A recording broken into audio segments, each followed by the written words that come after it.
pensaba que cuando le marcharon a Irán, Rusia y China iban a hacer algo. Mira, en Irán el pulso es con China. Ya con el conflicto de Ucrania se le había dicho a China, bueno, si ustedes apoyan a los rusos, olvídense que la franja y la ruta de la seda no va a llegar desde Shanghái a Lisboa.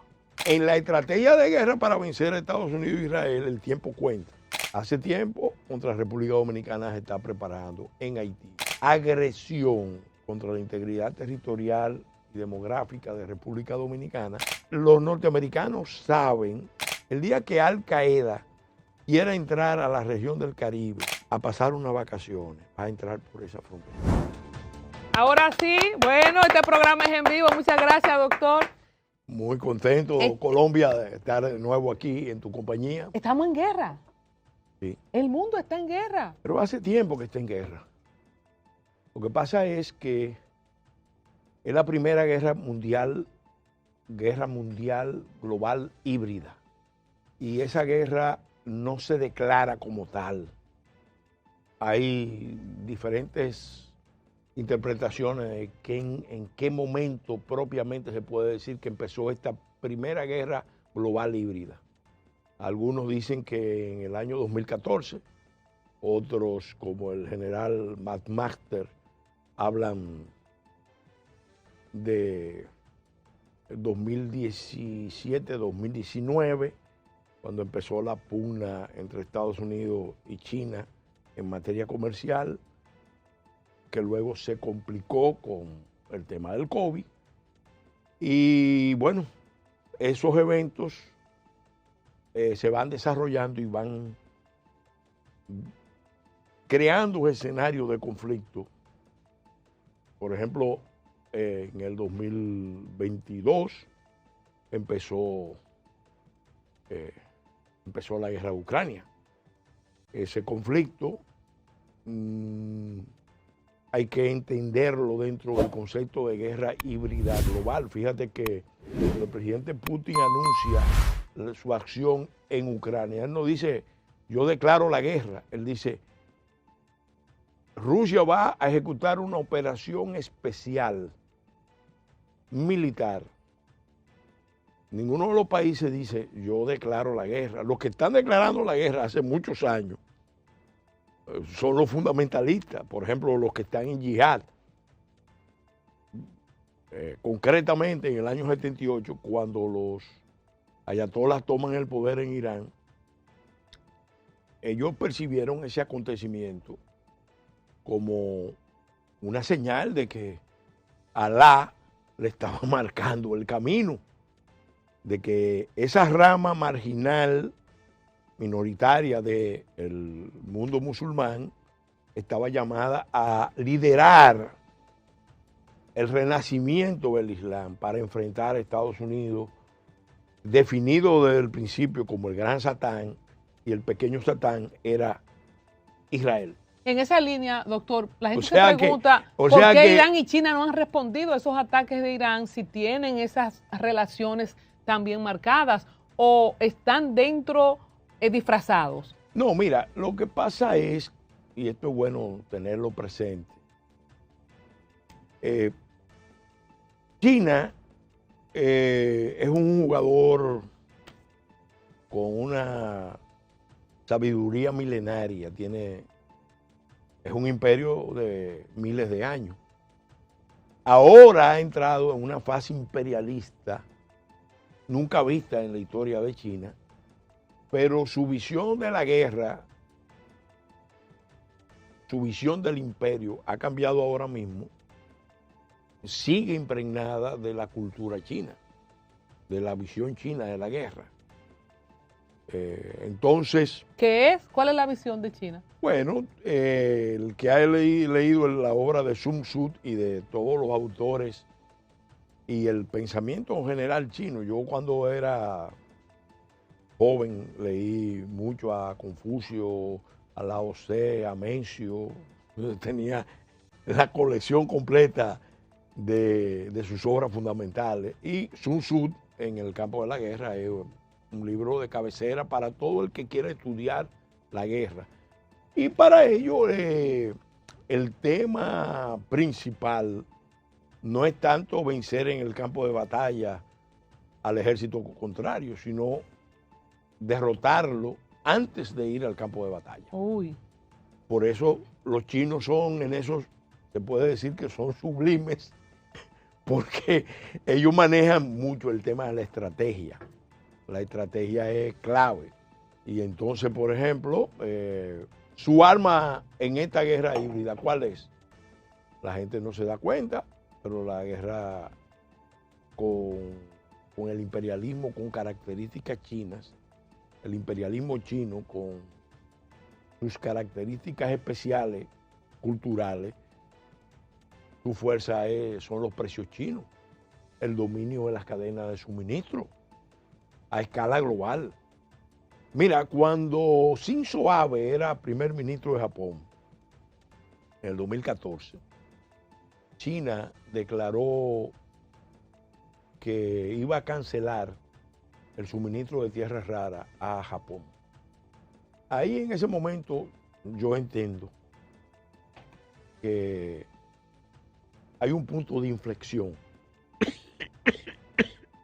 en las relaciones internacionales, porque todo el mundo se vio en el espejo de Japón. Concretamente, las economías del primer mundo que manejan la industria de alta tecnología, porque si esa es la respuesta china a Japón por un diferendo de unas islas rocosas que quedan cerca de Taiwán, ya eso evidentemente anticipaba algo muy grave. El mismo Shinzo Abe en ese momento dijo, primer ministro de Japón en ese momento, esto que está pasando aquí entre China y Japón recuerda el conflicto que surgió a escala mundial hace 100 años. Se estaba refiriendo a la Primera Guerra Mundial. Y fíjate que Shinzo Abe planteó en ese momento que se constituyera el Quad. El Quad es, como quien dice, una alianza asiática o con los países con intereses en Asia-Pacífico para contener a China. Y empezó con una propuesta que involucraba a la India, a Estados Unidos, a Australia y a otros países de la región. Entonces, eso ha venido desarrollándose y aquí lo hemos estado viendo. Cuando los chinos lanzan una ofensiva inicial que llegan apoyados por el gobierno de Danilo Medina, sus prioridades eran controlar la minería, incluir las tierras raras de Pedernales y de otras partes del país. Controlar las comunicaciones 5G, 6G, que no lo han logrado, pero están presentes. Juegan un papel importante en el mercado de las tecnologías de la comunicación. Y controlar el puerto multimodal de Manzanillo, el proyecto multimodal en Manzanillo, que es el puerto natural más importante, pero estratégico, porque está exactamente frente a los Estados Unidos. Ellos vinieron con esos planes. Y Danilo Medina era presidente y estaba avanzando en eso. Sí, sí, esos fueron parte de los compromisos. Cuando es derrotado el PLD, llega Luis Abinader, la política norteamericana se dejó sentir de inmediato. Por eso es que sientan al embajador de China en los bleachers y a Pompeo adelante. Claro, y no solamente esa señal, sino que de manera expresa el gobierno dominicano empieza a ponerle límites. Ya desde el gobierno de Danilo Medina, cuando se descubre que no eran bauxitas lo que se estaba exportando, sino tierras raras, y yo jugué un papel, vamos a decir, de cierta importancia en ese proceso. ¿Y cómo se descubre que era tierra rara, doctor? Mira, yo que fui el primero que dio la voz de alerta sobre ese tema, públicamente, no sé si en privado otros funcionarios lo llegaron a decir, pero yo sí, siendo diputado, di la voz de alerta porque participé en una feria mundial, he participado en varias de minería, y entonces me llamaba la atención el tema de las exportaciones de bauxita a China de empresas dominicanas. Y entonces los precios, el debate que había alrededor del tema, y me daba la sospecha de que podía haber otros elementos. Y como siempre uno trata de mantenerse al tanto en esta materia, yo recorrí el pasillo de los stands de empresas de tierras raras y fui preguntando, y me confirmaron que en el Caribe había, ellos tenían la confirmación de que había tierras raras y que normalmente podían aparecer en yacimientos como ese de Pedernales. Entonces yo di la voz de alerta en el 2013, antes de entrar al ministerio. Cuando entré al ministerio, empecé a indagar, incluso hablé con Fernando Fernández, el director de aduana, y le dije, mira, vamos a ponerle atención no solamente a las exportaciones de Barrigol, porque aduana adquirió unos laboratorios muy avanzados, vamos a ponerle atención a las exportaciones que se están dando en Cormidón, ahí cerca de Falcondo, a las exportaciones de Falcondo, pero también a las exportaciones de bauxita, porque tengo la sospecha de que ahí puede haber otros elementos. Señores, el olfato casi sabueso de Pelegrín Castillo con una sospecha que se confirmó. Si usted quiere hacerle alguna pregunta directa en el banquillo, hashtag en el banquillo, al doctor Pelegrín Castillo, mande su super chat. Tengo gente muy activa como Brenda, Milagros y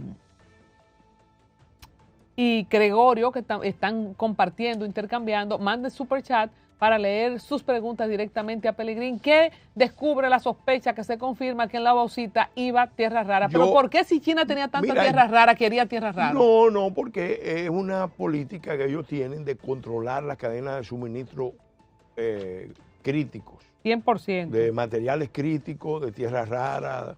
Entonces yo tenía esa inquietud y llamé a los expertos dominicanos que participaron en el programa SISMIN 1, SISMIN 2, y ahí básicamente le pregunté si cuando se hizo la investigación, porque República Dominicana tiene el privilegio de ser uno de los países que tiene más información cartografiada, georreferenciada de sus recursos renovables y no renovables.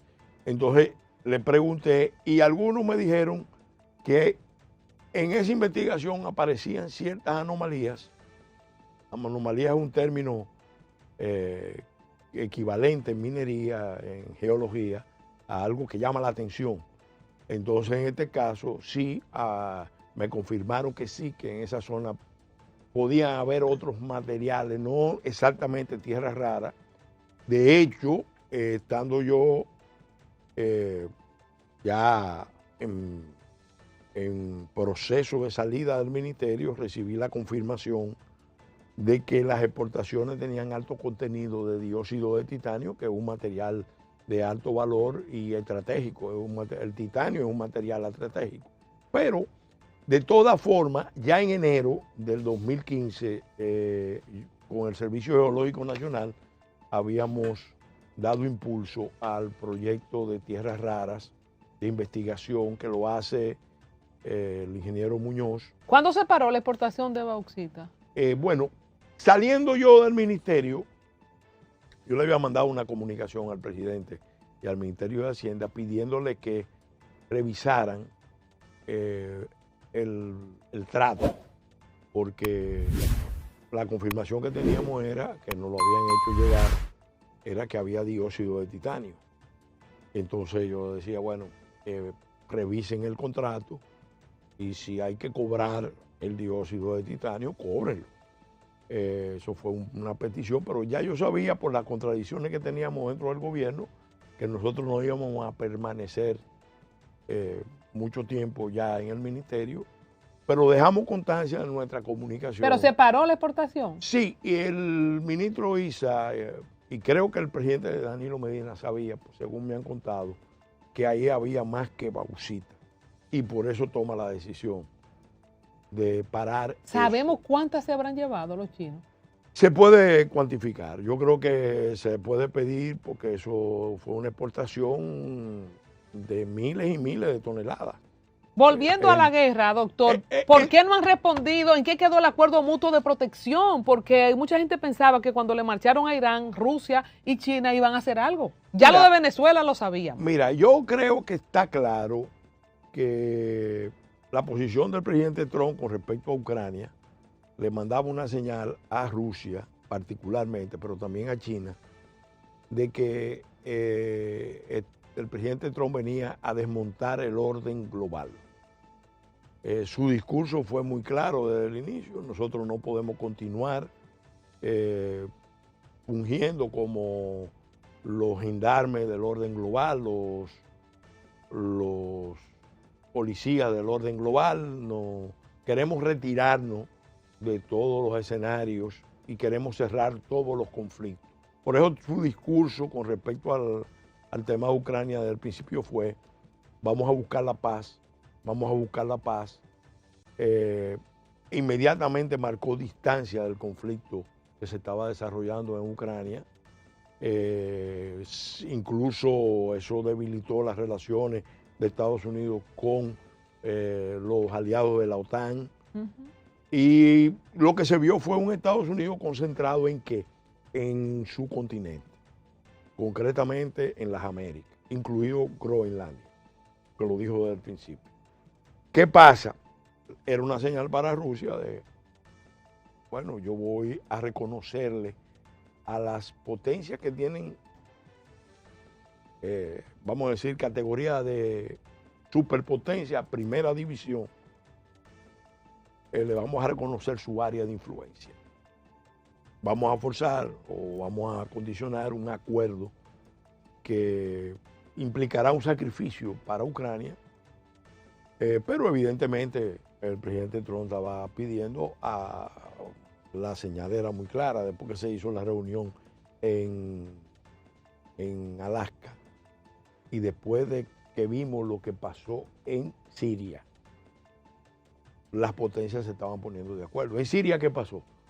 No, había un régimen protegido por los rusos. En un momento dado, los rusos se llevan a Bashar al-Assad a Moscú con toda su familia.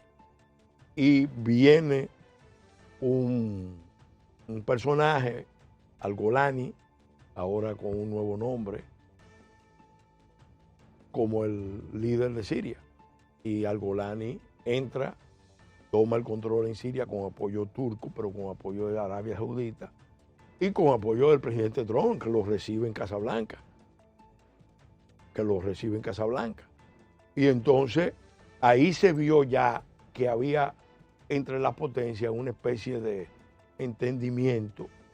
Yo voy a ceder. ¿Cuál es el entendimiento en Irán? Porque yo no estoy clara. Bueno, en Irán, mira, en Irán el pulso es con China. Porque este conflicto que hay con Irán, no te olvides, empezó el 7 de octubre del 2023 con los ataques que se ejecutaron contra Israel, ejecutó Hamas contra Israel en territorio israelí. Mataron aproximadamente más de 1000 personas, secuestraron más de 200 y desarrollaron un conflicto que se fue extendiendo, porque al día siguiente empezó Hezbollah a lanzar cohetes contra Israel y empezaron los hutíes a lanzar cohetes contra Israel, uno al norte y otro al sur. Lo tenían como la arepa, con no, fuego eso por arriba, estaba fuego coordinado. O sea, eso estaba coordinado. Ahora, ¿qué es lo que detona que todos los aliados de Irán lancen ese ataque contra Israel? Porque eso es bueno entenderlo. Semanas antes, en la cumbre de Delhi, de Nueva Delhi, del G20, se había producido una reunión histórica. India anunciaba junto al presidente Biden la creación de un corredor enorme entre la India, los países del Golfo, con exclusión de Irán, y Europa. para crear un espacio de libre comercio. Pero ¿con quién rivalizaba ese espacio que se estaba creando? Con China, con la Francia y la ruta de la seda. Ya con el conflicto de Ucrania se le había dicho a China, bueno, si ustedes apoyan a los rusos, olvídense que la franja y la ruta de la seda no va a llegar desde Shanghái a Lisboa. El conflicto de Ucrania, evidentemente, se desencadena, entre otras cosas, porque en Europa había una división, porque Alemania estaba volcada a la relación con Rusia, especialmente en materia energética, comprándole a Rusia el gas, el petróleo, siendo la mayor inversora en Rusia, transfiriendo tecnología de punta a Rusia.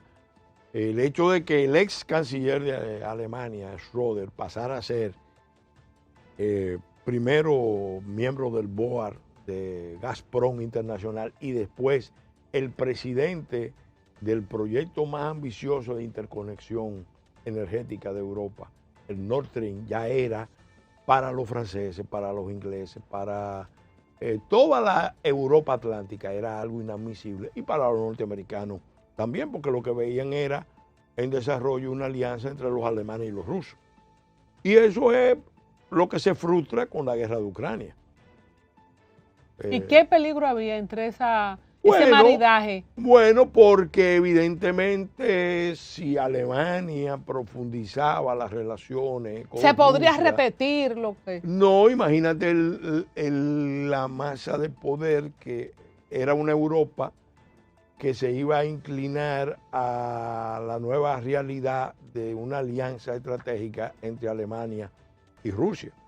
Históricamente, y lo explica Robert Kaplan en su obra La venganza de la geografía, Alemania históricamente, fíjate que todas las guerras mundiales han empezado ahí. La Primera Guerra, la Segunda, la Guerra Fría, todo ha empezado ahí en esa zona.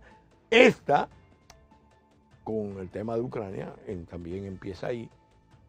Y tiene que ver con esa división histórica y geopolítica entre la Alemania que mira al este y la Alemania que está orientada al Atlántico. Entonces esa ambivalencia alemana está en el origen de esta realidad que estamos viendo. Ahora, tú dices, ¿por qué Rusia no sale en defensa de Irán? Mira, yo creo que los rusos están muy claros. ¿No tienen un coso de apoyo mutuo, de defensa mutua? Ellos tienen un acuerdo de apoyo mutuo, pero los rusos saben, porque lo vivieron en Afganistán, el peligro que representa para todo el mundo que un régimen fundamentalista, teocrático, adquiera la capacidad de armas de destrucción masiva, de misiles de largo alcance, de misiles hipersónicos, de capacidad de producción de drones sofisticados que había llegado a tener Irán. Entonces, eso es un peligro para todos los que no son musulmanes.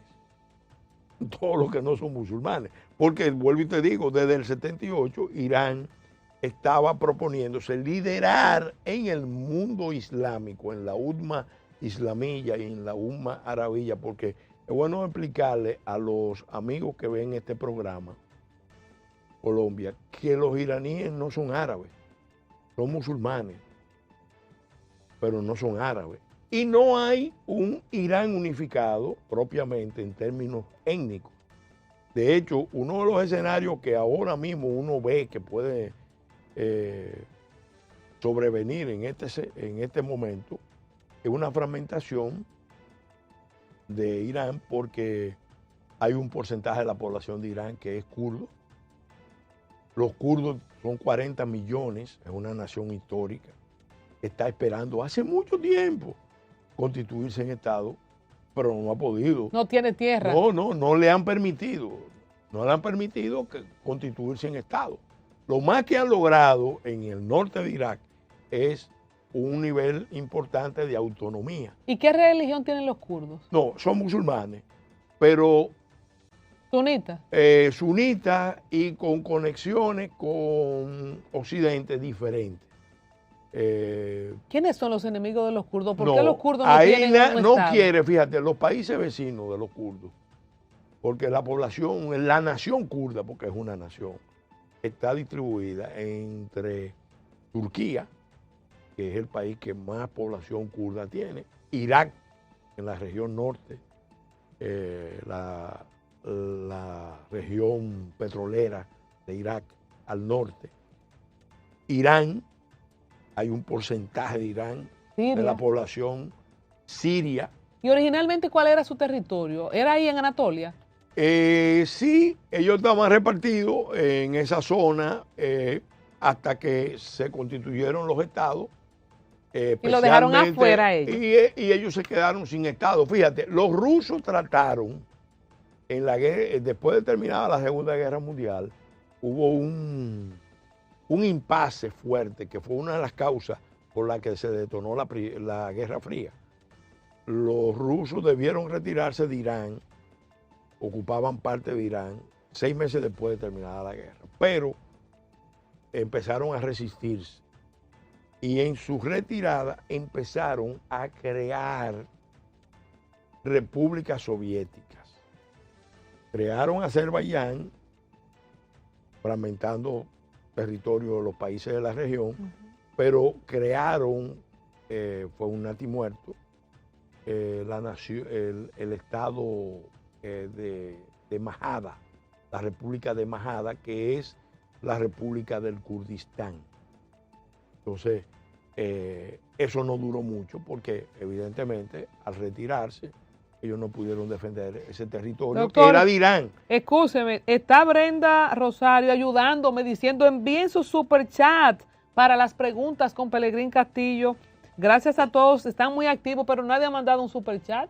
Señores, yo voy a dejar esto. Mándenme su superchat. Esto no se mantiene con poemas y discusiones de religión que ustedes tienen ahí. Así es que espero el superchat. Antes de que el doctor me responda a la próxima pregunta, así es que espero su superchat. Estamos en los kurdos que se quedaron sin tierra, pero tenemos que volver a Irán. Volviendo a Irán. Usted tiró una dura. Sí. Usted calificó de lamentable y desubicado el comunicado del gobierno. ¿Por qué con lo de Irán? Bueno, porque el que lee el comunicado, los primeros 2 párrafos son párrafos inadecuados para la posición de República Dominicana, son ambiguos, sí, están volando una serie de principios, pero después cuando entra en el detalle y define quiénes son los aliados y empieza a producir condenas, el énfasis lo pone en los aliados del Golfo. Y resulta que los aliados de nosotros son Estados Unidos y Israel. ¿Y cuáles son los aliados del Golfo? Sabe que el presidente Abinader fue ahora recientemente al Golfo. Y estuvo la diplomacia dominicana ha estado muy activa en la región del Golfo y están tratando de traer muchos recursos, muchas inversiones para la República Dominicana. Entonces, óyeme, eso no nos puede llevar a nosotros a perder las perspectivas. Pero Dubái está del lado de Estados Unidos y tienen sus bases los americanos allá y todo eso. Pero... ¿A dónde fue que hubo el desvarío entonces? Bueno, porque yo no digo que debemos condenar las acciones de Irán. Yo creo que sí, que había que condenar enérgicamente las acciones de Irán, pero destacar que la relación de alianza de nosotros es con Estados Unidos e Israel. Ahora es que se está construyendo una relación. ¿Pero él va a una reunión en estos días? ¿Cuándo es? Ahora va este sábado a una reunión a Mar-a-Lago con el presidente Trump. Pero te diría más, mira, desde el punto de vista del derecho internacional, que esto es un tema que porque muchos invocan el derecho internacional a conveniencia. Lo que hizo Irán cuando estaba negociando con Estados Unidos, antes de que cayera la primera bomba, Irán cerró por 4 horas el estrecho de Hormuz. Antes. Eso, desde el punto de vista del derecho internacional, puede considerarse un ilícito internacional, incluso un casus belli, porque amenazar con cerrarlo ya es una infracción. Y cerrarlo, aunque sea temporalmente, es otra infracción. Y no cualquier infracción. Sobre todo que se sabe que Irán ha estado cerrando el estrecho de Bab al-Mandeb usando los hutíes para que la navegación por el canal de Suez, también y el Mar Rojo no, o sea, que están controlando ambos estrechos de la península arábica. Claro, entonces, en el fondo, todo eso era parte de la lógica de guerra de Irán. Pero obedeciendo a qué propósito. Ahí volvemos a China. Volvemos a China. O sea, que no tan solo. Yo le quería preguntar cómo Irán se convierte en remontando a los tiempos del imperio persa, en un ente tan importante que Israel lo considera el eje del mal, que comanda todos los frentes que le atacaban, y según su punto de vista, el papel que juega en la desestabilización de toda la región y sus vínculos con organismos terroristas, que a su mirada. Mira, está fuera de discusión. China está tercerizando en esas acusaciones. Es una guerra proxy. Y quien está manejando la estrategia, la ha manejado, es China. Lo mismo digo de Pakistán. Mira, observa este detalle. China le echó a Pakistán a India también. Claro. Ahora, ¿qué es lo que ha pasado? Qué fino. ¿Qué es lo que ha pasado? En la guerra, llamada guerra de los 12 días, que no fue una guerra, se puede decir la batalla de los 12 días. Esa batalla se paraliza cuando Pakistán amenaza con usar el arma nuclear si se ataca a Irán con armas nucleares. Porque en un momento dado, los ataques de Irán a Israel en ese episodio estaban realmente poniendo en riesgo las ciudades de Israel, porque son misiles hipersónicos y además siempre el riesgo de que aparezca algún misil con arma nuclear. Con algún componente nuclear o con armas químicas también o armas bacteriológicas. Entonces, porque son armas de destrucción masiva. Entonces, ¿qué pasa? En esta ocasión se nota que hay un giro porque, mira, observa estos dos detalles. En la víspera de la reacción norteamericana se producen 3 eventos. Ya mencionamos uno. El cierre del estrecho de Hormuz por 4 horas por parte de Irán. Prohibido la navegación. Es demostrando, tenemos el control de la yugular del sistema energético mundial. Porque si los precios se van a $100, $200, la economía mundial va a sufrir mucho. Pero es una presión fuerte y que intimida a todos los países de la región. Segundo, que me llamó muchísimo la atención, que empezó un ataque de Pakistán a Afganistán.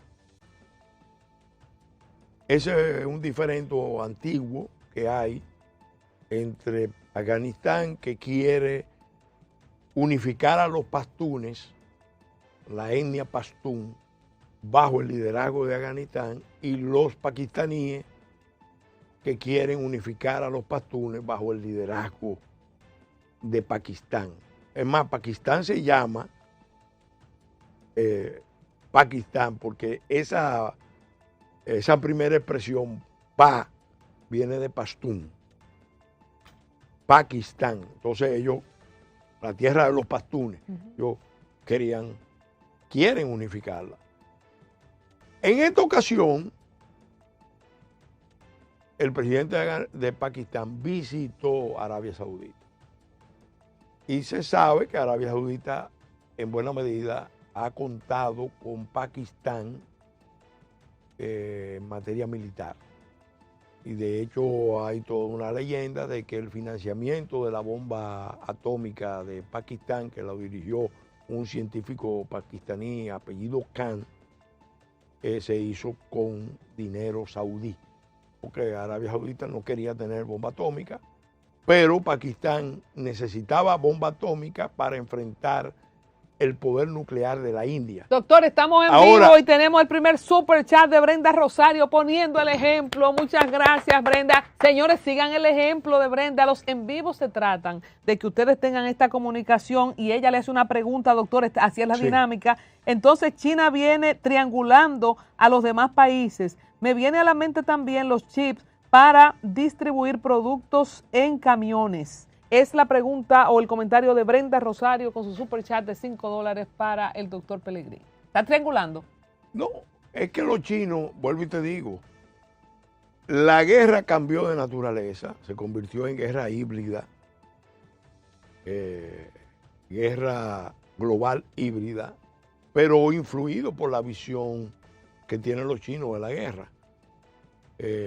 Los chinos, en su historia, y por su cultura y por su filosofía, van a tratar siempre de ganar las batallas sin tener que ir al campo, al campo militar. Sin ensuciarse. No, y obviamente en este caso con el poder económico, tecnológico que tienen.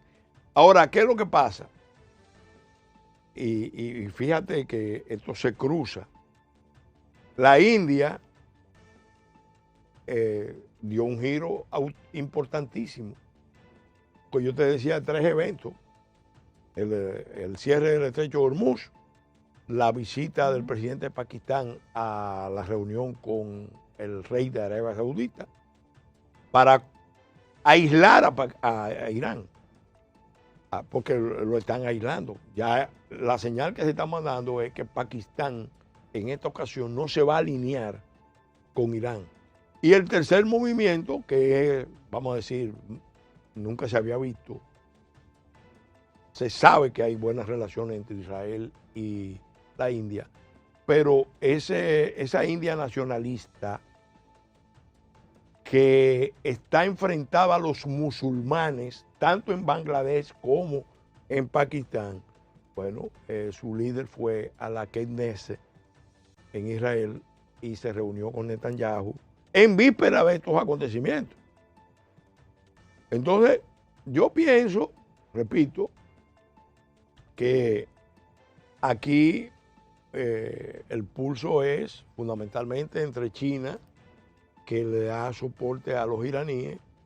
Si los chinos tienen una vulnerabilidad, y es que ellos son dependientes, igual que todos los países asiáticos del Pacífico, son dependientes de ese petróleo, del petróleo y del gas. Entonces, así como Occidente es dependiente de China por las tierras raras, China es vulnerable, muy vulnerable a un corte de suministro. Yo me imagino que los chinos tienen reservas importantes de combustible, porque en la estrategia de guerra para vencer a Estados Unidos e Israel el tiempo cuenta. Si ellos, por ejemplo, logran prolongar el conflicto, y es una de las cosas que se ha dicho, que ellos han reservado su capacidad mejor de ataque, están lanzando ataques con armas. Es pate gallina que ellos están explotando en estos días. Ahora es que viene lo pesado. No, porque cuando uno oye a los analistas de Irán, hay unos sitios donde se puede escuchar los planteamientos de ellos. La estrategia es, bueno, vamos a ganar tiempo. Porque a Occidente se le vence con el tiempo. Occidente Mira, en Irán empezó un proceso que después se llevó, para que estemos claros, a Afganistán con la invasión rusa, años 78, 79. Y entre Irán y Afganistán se creó el espacio donde fueron derrotados el Imperio Soviético y después propiamente el Imperio Americano. Pero después se complica más porque hay una extensión del conflicto hacia Irak y hay una relación compleja con Pakistán porque Pakistán es un estado que tiene una relación estrecha con el mundo sunita, pero también con el mundo chino. Es más, es tan fuerte esa relación que cuando Estados Unidos, y esto estoy haciendo historia, cuando Estados Unidos quiso establecer un canal de comunicación directo con los chinos, porque no tenían ese canal de comunicación, lo hacen a través de Pakistán. Kissinger fue a Pakistán, se dijo que el secretario de Estado se había enfermado, que iba a mantenerse retirado en un sitio y en el fondo estaba tomando un avión para viajar a Pekín. Fue recibido por Zhou Enlai y ahí empezó la relación de China y Estados Unidos. Me llamó la atención cuando usted dijo los analistas de Irán, porque he traído a varias personas aquí y algunos de los analistas me hablan como de que la respuesta de Irán de atacar 14 bases militares no la vio venir Estados Unidos. He visto algunos videos creados con IA donde Netanyahu está montando a Donald Trump como si fuera un perrito y lo está guiando y manejando hacia donde él quiere. ¿Cómo analiza usted la ofensiva de Estados Unidos y qué tan exitoso está siendo en lo que sea que se llame esta guerra, en este tiempo, en este tramo vida real ahora? Mira, Occidente demostró, y no solamente Occidente, la Unión Soviética también, y la misma China también, que las guerras prolongadas son muy difíciles de ganar. Ejemplo, en Vietnam, Estados Unidos, que militarmente es una superpotencia con una capacidad extraordinaria de destrucción con armas militares, sin embargo no pudo imponerse en el sudeste asiático, concretamente en Vietnam, Laos y Camboya. Uno me dijo en estos días que Estados Unidos ha perdido toda la guerra en los últimos no sé cuántos años. Luego viene... ¿Es verdad? ¿La ha perdido toda? No, luego viene la experiencia de los rusos en Afganistán.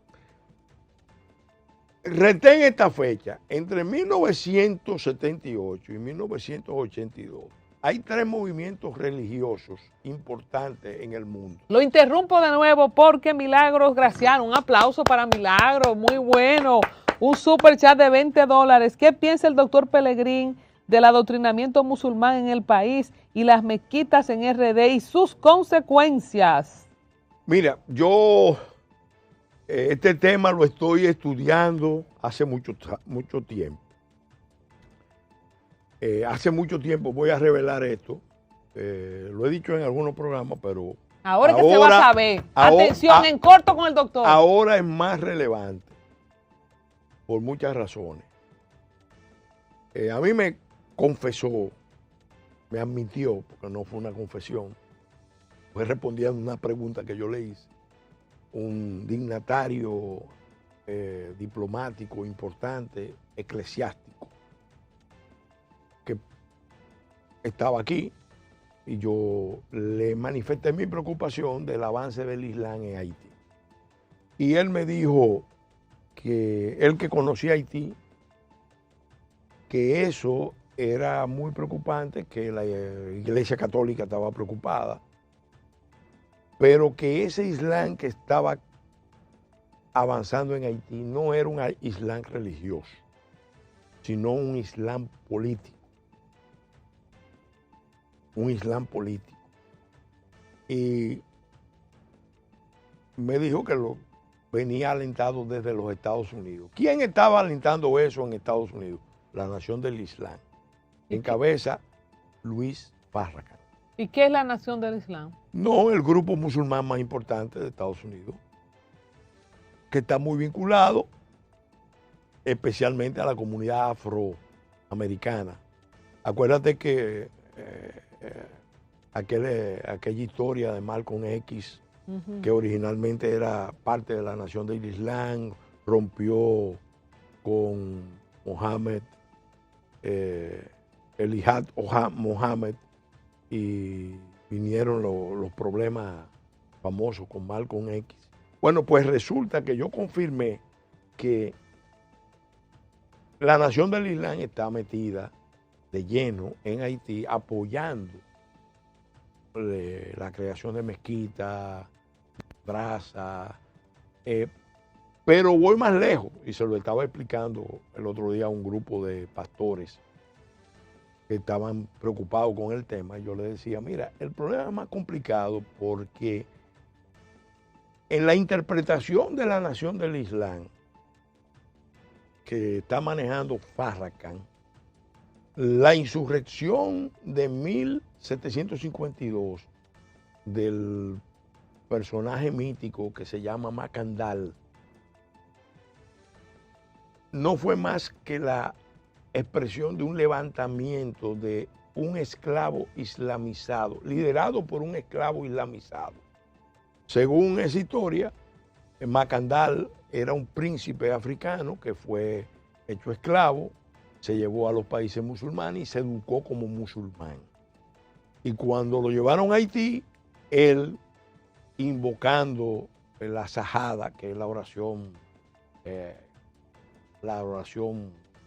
fundamental el Padre Nuestro del Islam, de los islamistas, encabezó esa rebelión que sacudió a Haití y que fue la precursora, el macandalismo que se desarrolló en Haití, fue la precursora del levantamiento de Bois Caimán el 14 de agosto de 1791. No me diga. Sí. Entonces, ahí fíjate que... Tiene sentido. ¿Por qué? Claro. ¿Y por qué yo veo el tema? Lo confirmo. Porque en Washington, la Nación del Islam hace ya 10 años, en el 15, hizo un gran evento, un evento enorme, en una gran manifestación. Y dentro de la gran manifestación hubo una presentación de la situación de la isla. Y entonces aparecían 3 actores, uno con el nombre Louverture, aludiendo a Toussaint Louverture, otro con el nombre de Vladimir X, un dominicano. Louverture era haitiano, Vladimir X era dominicano, pero fíjate el nombre que escogen. Vladimir, que no es de Putin,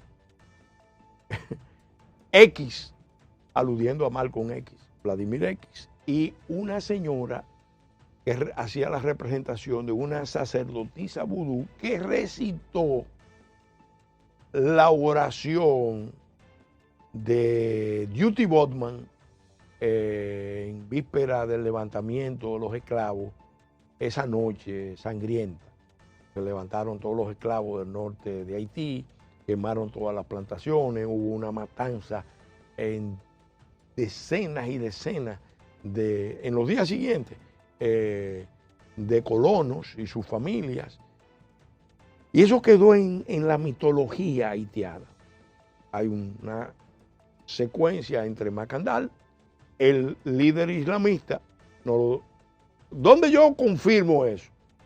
En una obra nada más y nada menos que de Aimé Césaire, uno de los grandes líderes del movimiento de la negritud en el Caribe. Ahí estaban vinculando el vudú con el Islam. Pero como que no me hacen esquina el Islam y el vudú. Ahí sí, porque en términos históricos. Pero la manifestación, digo yo, bueno, la ejecución es muy distinta. Porque lo que ellos están destacando que el vudú es una religión de rebelión, de resistencia y de lucha.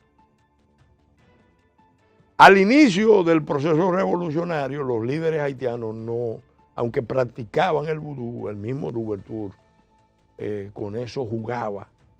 Él era católico, pero jugaba. Tenía, como líder del proceso, sabía que mucha de la población practicaba el vudú. Tenía que ser conciliador. Y jugaba al sincretismo. Y al principio muchos líderes de Haití, sobre todo los republicanos, que eran masones, prohibieron el vudú, lo persiguieron porque entendía que era una muestra de atraso, que lo ponía en desventaja frente a Occidente, frente a la metrópoli. Entonces, ante la pregunta de Milagro, ¿cuáles son las consecuencias de la expansión del islamismo en Haití? Mira, para nosotros es un por la guerra. Mira, para nosotros es un problema. Yo lo he dicho, lo he advertido. Hace tiempo, contra la República Dominicana se está preparando en Haití. Lo están cocinando a fuego lento, en baño de María. Pero en un momento dado lo van a avivar ese fuego. Yo creo que se está preparando una agresión contra la integridad territorial y demográfica de República Dominicana, enmascarada como crisis humanitaria. Y la muestra la tenemos son muchas, pero hay dos que yo quiero destacar. En el 19, aquí vino Edmond Mulet, secretario general adjunto de Naciones Unidas, y dijo que las hordas haitianas, estoy usando las palabras que él usó, las hordas haitianas cruzarían la frontera para buscar en República Dominicana protección y alimentos, porque estaba describiendo un cuadro apocalíptico de millones de haitianos corriendo para República Dominicana. ¿Y usted lo ve lejos, el apocalipsis? No, espérate, ahí es que voy. No es un proceso espontáneo, ese es un proceso planificado. Se están creando las condiciones. Claro, porque precisamente cuando Edmond Mulet decía eso, ACNUR, OIN, con fondos de USAID, estaban preparando el plan de contingencia de flujo masivo de migrantes para que República Dominicana abriera la frontera y en la región fronteriza diera apertura a campamentos de refugiados. Doctor, ¿pero y qué falta? Pues yo siento que están todos aquí. Óyeme, ya. no. Doctor, todos están aquí. Es peor, fíjate. Eso es un antecedente. El otro antecedente al que yo le presto mucha atención, porque hablaba nada más y nada menos que el presidente de la Comisión de Inteligencia del Senado norteamericano, Marco Rubio, ahora mismo secretario de Estado de Estados Unidos, que según el presidente Trump es el mejor secretario de Estado que ha tenido Estados Unidos en mucho tiempo. Bueno, pues resulta que, ¿qué dijo Marco Rubio en el 2024? Dijo que había sectores de la administración Biden en el Departamento de Estado, concretamente dijo, que estaban conjurados con Amnistía Internacional, porque acusó directamente a Amnistía Internacional, para provocar un éxodo masivo, un traslado masivo de poblaciones. Habló, le puso un número, 3 millones, y que la administración Biden quería imponerle a República Dominicana esa población. Yo creo que nosotros tenemos que agradecerle a Marco Rubio haber dado esas declaraciones.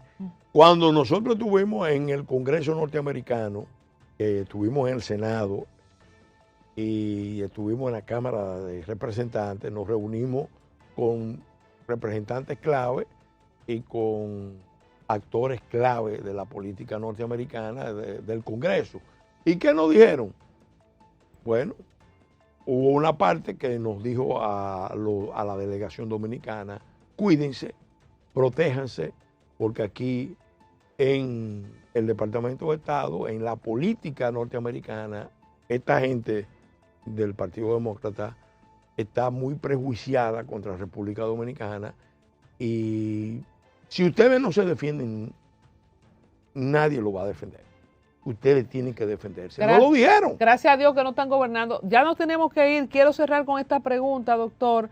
Una información que se publica hoy mismo, ¿verdad? Dice que el ejército iraní ha amenazado con lanzar nuevos ataques contra instalaciones nucleares de Israel en Dinoma, en caso de que Estados Unidos e Israel den paso para intentar concretar el cambio de régimen. Usted sabe que le han dado muerte al líder supremo y han intentado sustituirlo y ha pasado lo mismo, lo propio.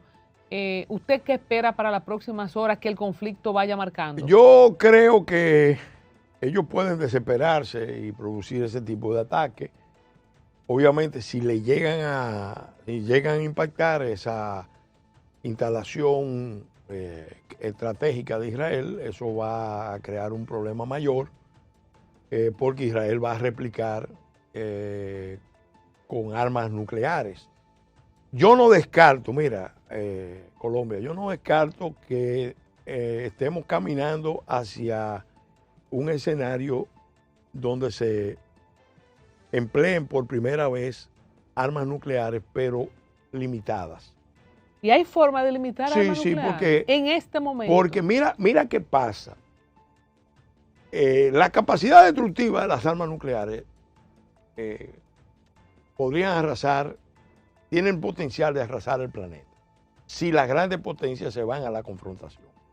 Pero si en un momento dado, en un escenario regional, porque esto es un escenario regional, se decide usar armas nucleares, no va a ser para producir una destrucción total, sino existen unas capacidades que se llaman armas nucleares tácticas, de corto alcance incluso.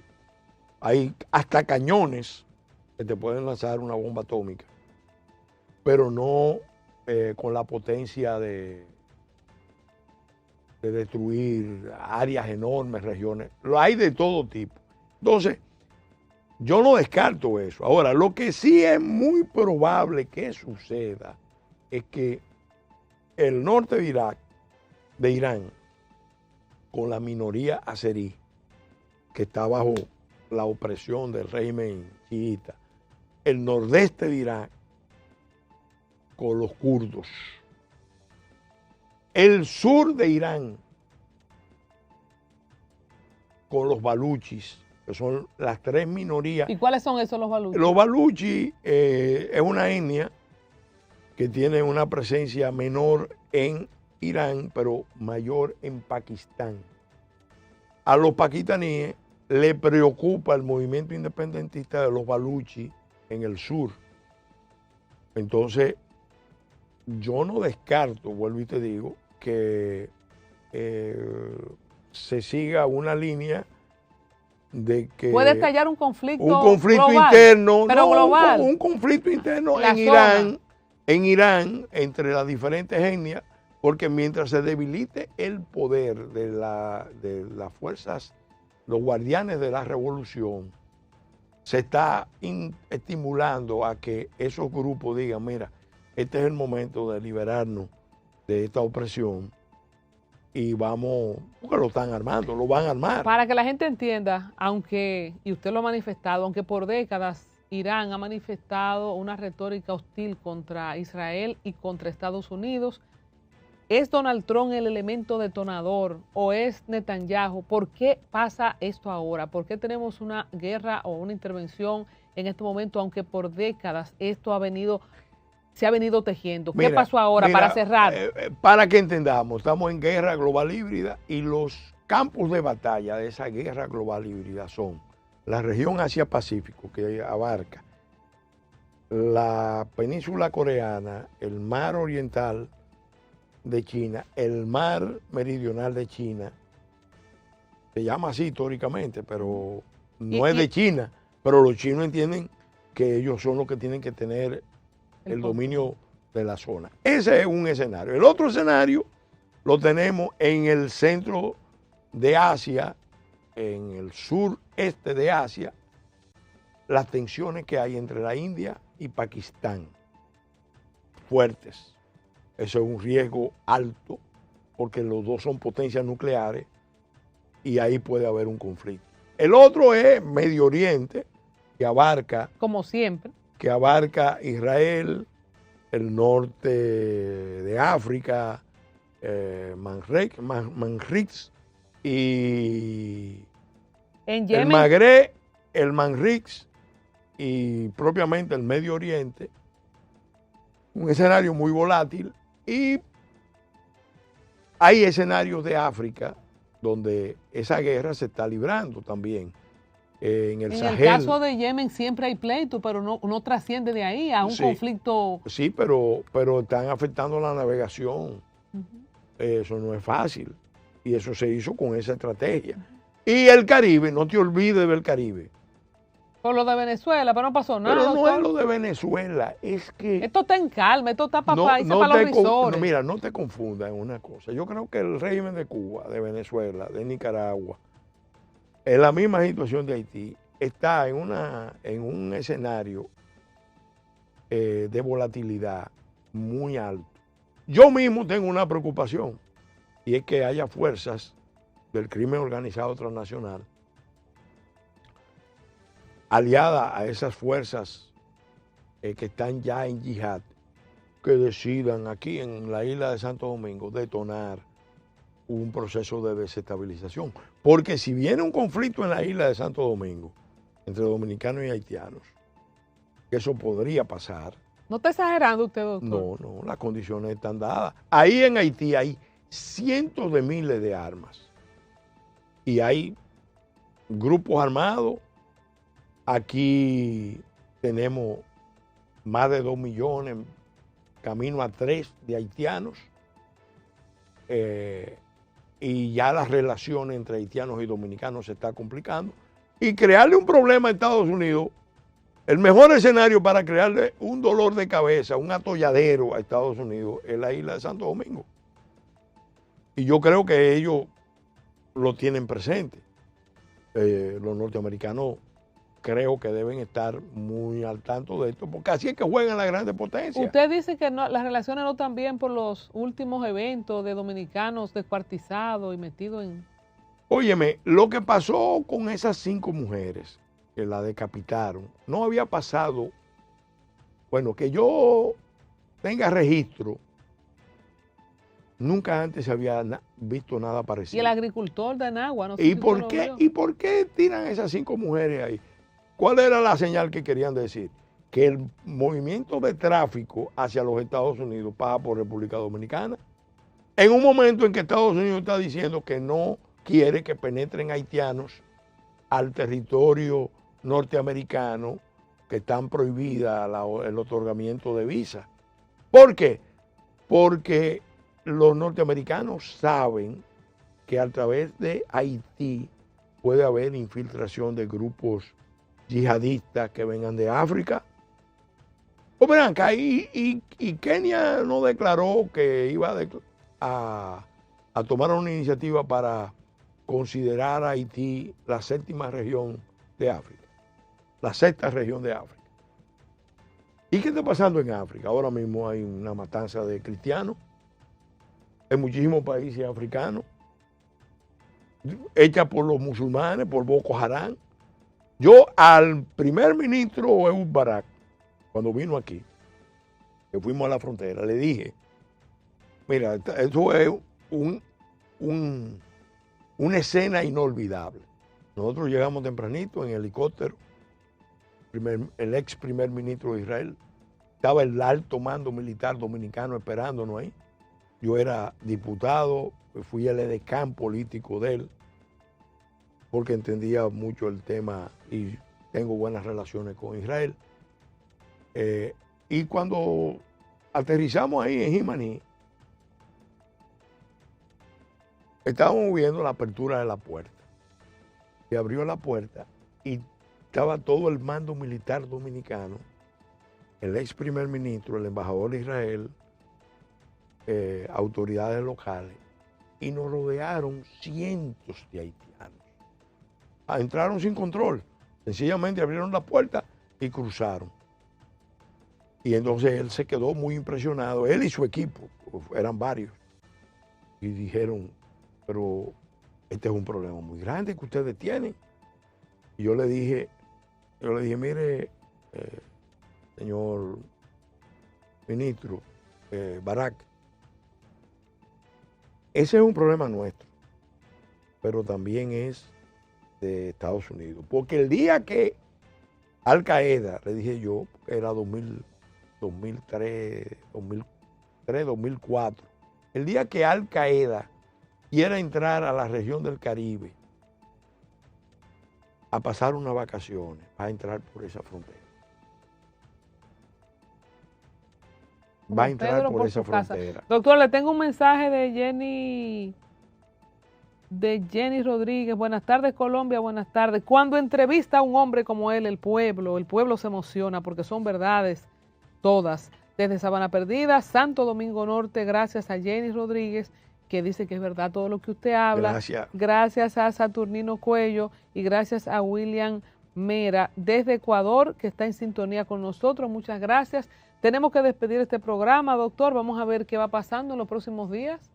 Estemos atentos. Bueno, pronóstico reservado. A mí me preocupa que desde el punto de vista, hay una obra que se llama La trampa de Tucídides, que yo invito a los interesados en estos temas a leerla, de un profesor norteamericano, Ellison.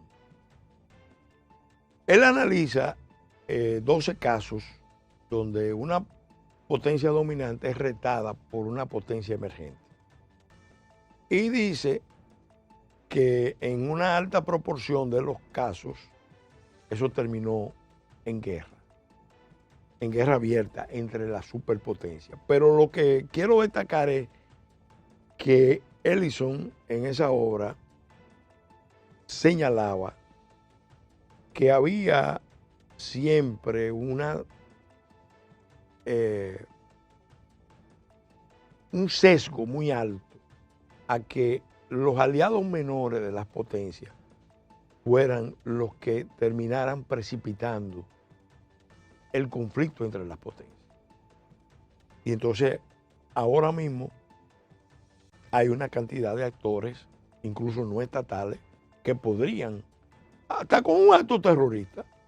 Mira, la Primera Guerra Mundial empezó cuando el servicio secreto serbio organizó una operación contra un príncipe, un archiduque austríaco.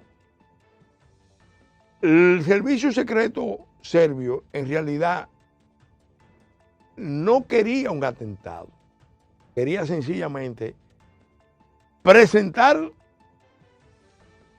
a Austria el riesgo de que el nacionalismo de la zona afectara las relaciones entre los países de la región. Por eso, la mano negra, que era el instrumento que estaba usando el servicio secreto serbio, financiándolo, la mano negra, en un momento dado, es notificada de que deben abandonar el proyecto del atentado. Sin embargo, el grupo que estaba conjurado, a la cabeza del cual estaba un joven llamado Gavrilo Princip,